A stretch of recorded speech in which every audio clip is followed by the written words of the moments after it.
Hi y'all, welcome back to my channel. If you like to hear someone talk about cats, rats, dogs, or reptiles, go ahead and hit those like and subscribe buttons down below because it's kind of what I'm here for.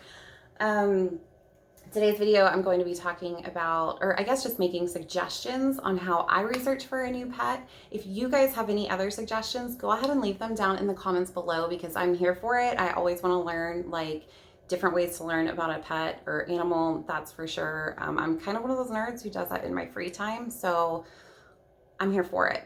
Leave it down below. I did, unfortunately, back in February, right before I had that horrible snowstorm here in Texas, I did lose Mowgli, my leopard gecko, literally the night before that happened. I'm not really sure what happened, but it's been several months now, and it's just time to like move forward from that. I am definitely not trying to replace an animal by any means, but I do have the space for it now, and there's still other species that I would love to keep one day. So I have a few species in mind. I'm not really going to tell you guys what species in particular that I have in mind for bringing in, but I am going to talk about like the basic general research that I do before bringing home an animal or even deciding specifically what species I think I'm going to get next. Because there's been plenty of times that I've decided after doing research for a couple months, I mean, I can be dead set on it. And then after a couple months, I'll come across something new and be like, ooh, I don't think I'm willing to dedicate that much space or that much time or involve aquatics again, with a species or whatever it may be. So the first thing obviously is going to be Google. You can come across so much information. Google things like specific species care, species minimum requirements. Google's awesome. You're going to come across forums that are 10 years old where people are talking about them and forums that are new where people are talking about them. The number one bit of advice that I can give is always pay attention to the dates when you're researching animal care because the newer information is going to be the most improved information 9 times out of 10. Not always, but you want it to be new enough to where it sounds like it's going to be great, but also new enough to where it's been tested and true. Tried and true? I don't know. To where they've had time to figure out like, okay, this is definitely working. I can definitely put this out there as a great idea. And then also another thing is different countries have different minimum requirements when it comes to animal care. And a lot of people don't realize this. So it causes a lot of arguments online when people want to start talking about it.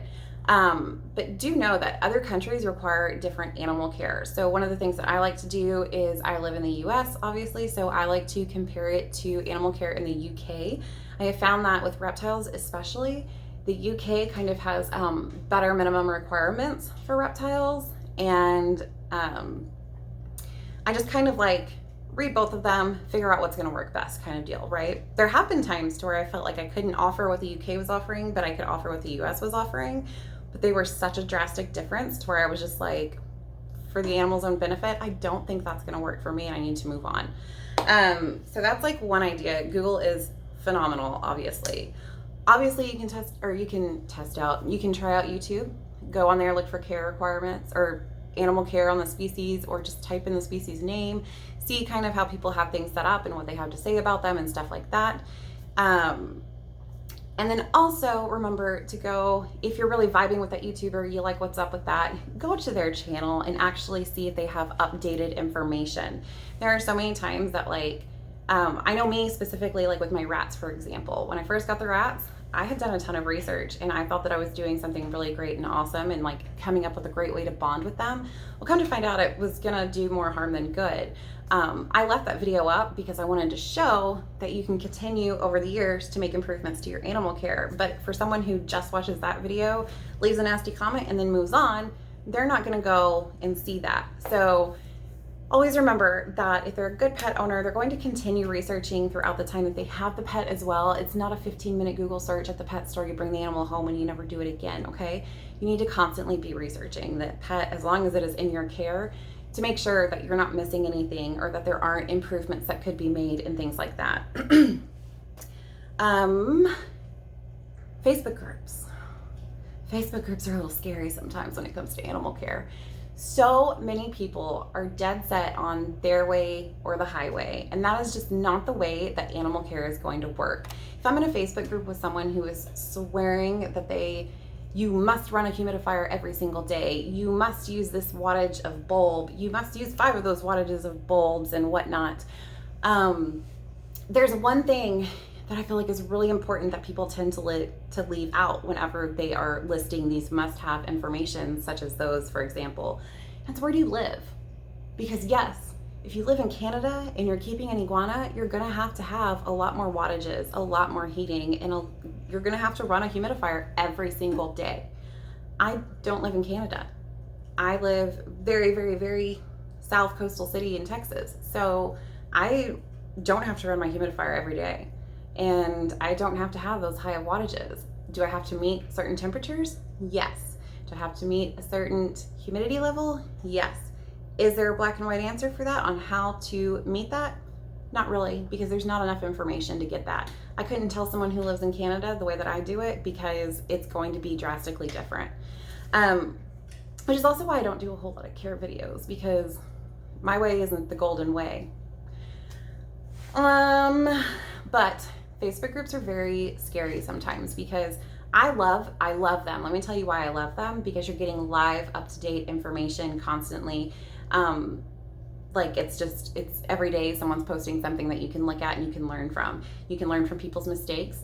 There's no reason why people need to get berated the way that they get berated sometimes in those groups, because honestly, people make mistakes. You can get inspired by a lot of people because some people have the most beautiful enclosures. Like, it's so amazing to me. I actually have an idea for how I want to do Tootie's enclosure in the backyard based off of something I saw on a Facebook group, right, for sulcata tortoises. I mean, there's just like so many benefits to being in a group to where you're seeing constant information like that. Do I comment or do I post in those groups? No.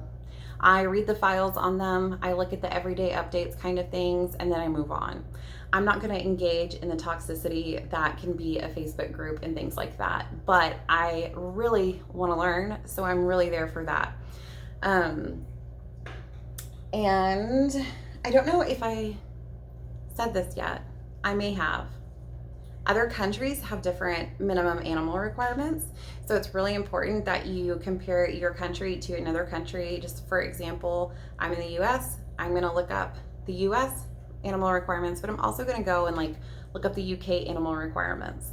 And then kind of see if there's a medium ground in there that I can find that's gonna work for me kind of deal, or offer them the better one. But just know that there's always more than one way to keep a pet. You need to continue researching always on how to improve the life of your pet. And that's pretty much it. Make sure you're checking up-to-date information. And like I said before, if I missed anything or you have like a really great way of researching animals, leave it down in the comments down below, because I'm totally here for it.